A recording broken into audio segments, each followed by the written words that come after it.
In this video, we're going to cover how to save a waveform and setup on the Fluke scope meter. Let's say you've just finished a complex setup. In this case, we're measuring VPWM, that's pulse width modulated voltage, on channel A and the frequency of a current signal on channel B. This might be a test you'd run on a variable frequency drive. We've got our reading set up, our waveform set. We come down to hit the Save button near the bottom right-hand corner, and then the F1 key to save. At this point, we've got Screen and Setup highlighted.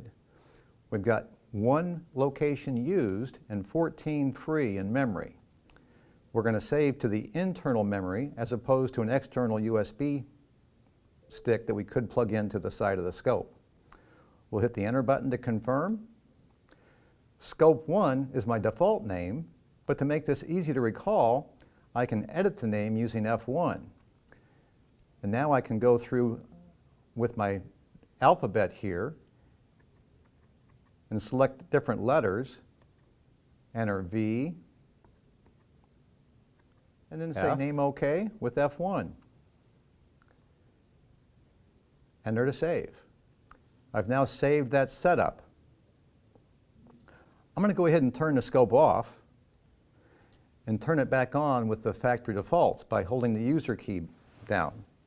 Hold the user button, press and release the power, the scope beeps twice, and it comes back with factory defaults.